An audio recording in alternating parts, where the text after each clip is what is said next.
Alright, today I'm going to be showing you how to replace your brake pads and your brake rotors on your car. This procedure pretty much applies to any modern day vehicle as long as it has rotors and brake pads in the front.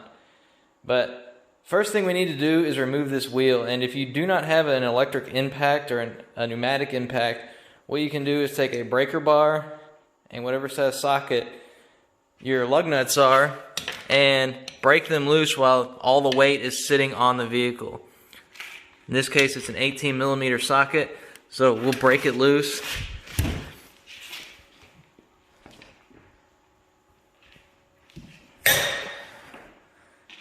Once you break all four loose, then you can jack the car up and loosen them the rest of the way.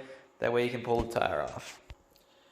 Now that you have all four lug nuts loose, or however many lug nuts you may have, you can go ahead and jack your car up. But make sure you place the jack on a sturdy part of the car, like the subframe. If you have a truck, make sure you put it on the frame itself. That way you don't have to worry about your jack sliding around or anything. You know your vehicle is on a sturdy, your jack is on a sturdy spot of your frame or subframe. Now that we got the vehicle off the ground, we can go ahead and remove the four lug nuts the rest of the way and pull the tire off.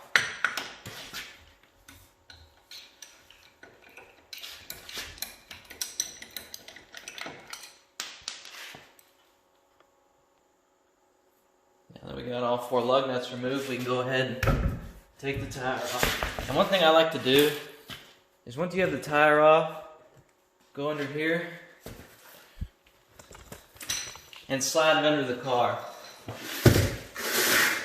That way, in case your jack gives way, the tire will catch the car and you won't, in case you happen to be under it. One way to tell if your brake rotors are bad is if you can catch your fingernail on any ridges on the rotor itself, or if there's a ridge at the top. Now this one has plenty of life left in it, but the problem is with it is it's warped, either from a caliper sticking or hard braking will do that also. Consistently hard braking will do that. So we're going to go ahead and replace them in the pads as well. First thing we're going to do is remove that caliper. I'll show you how to do that. First thing you want to do is remove that the bolt that holds the caliper to the caliper bracket. And this car is a weird design one. It's a T45 socket, but every other one I've ever done is a regular bolt that holds these on. Just be prepared for that if you're doing a Ford Focus. I don't know if all yours are like that, but once we get these two bolts that hold the caliper to the caliper bracket, we'll be able to remove the caliper. So let's get these loosened up and then we'll go from there. Now that we got the two caliper bolts removed, what you want to do is take a screwdriver, a flathead one, and stick it in between the fins of the rotor. So this section right here. And what you're going to do is pry outward and then inward. And what that's doing is it's compressing the piston inside the brake caliper in order for the brake caliper to slide off. So I'm going to do this a few times and then we'll pull the caliper off. Now that we compressed that brake piston, we can go ahead and remove this caliper. You'll see the brake pads will just fall right out. This one you pull out, spring loaded into the piston. What you want to do too also is, now that we're ready to take this rotor off, what you want to do is hang this or set this brake caliper up out of the way. You do not want to let it hang by the hose. It will damage the hose. So it looks like we're going to have to pull this caliper bracket off and then we'll pull the rotor off.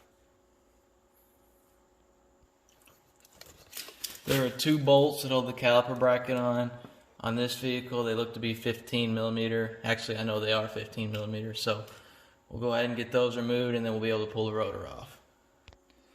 Now that we have those two bolts removed, we can go ahead and remove this caliper bracket and then the rotor should just slide right off. Now from here, it's just putting the new rotor on and loading the pads into the caliper, but I'll go ahead and show you anyway. What you want to do with your new rotor before you put it on the hub is take it out of its packaging and then go around it with brake clean. You want to do this because they put a coating on these rotors from the factory because they are just raw iron to keep them from rusting, and that could inhibit the way your car brakes because it's a greasy substance. So just spray it and then wipe it off. And make sure you do both sides in order to get that greasy residue off. But I've already done this one, so we can go ahead and put the rotor on the hub itself. Make sure you line the studs up with the holes and it'll slide right on. And you might want to go over it again because, as you can see, my greasy hands left some fingerprints on the rotor. Now you can go ahead and put your caliper back on, or your caliper bracket, I'm sorry, back on, and tighten the nuts.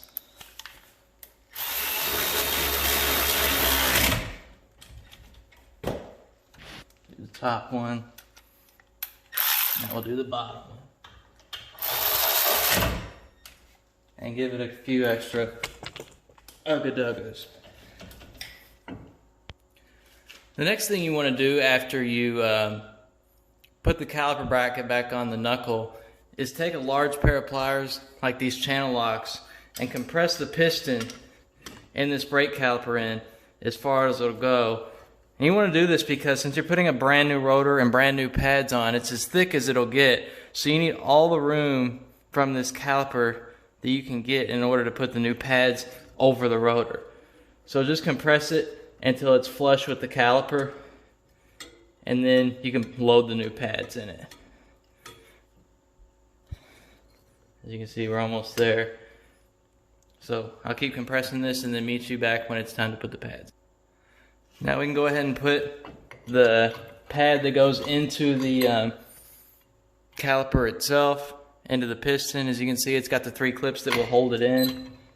Just line it up. And it might be a little bit of a fight getting it in there, but you will get it eventually. There we go. Then we'll take the other new one and orient it the same way. And now we should be able to just fit it over the rotor, just like so. But I'm going to go ahead and put this other pad on because it's hard to do and film at the same time, so I'll get back with you once I get it on. After you get that last pad in right here, you can go ahead and bolt the caliper back up and put the tire back on the ground and do the other side, and you're done. I'm not going to show the other side because it's the exact same as this driver's side, so there's no need to. But that's it for this video. If you found it helpful, please like, comment, and subscribe. And I will see you on the next car repair video.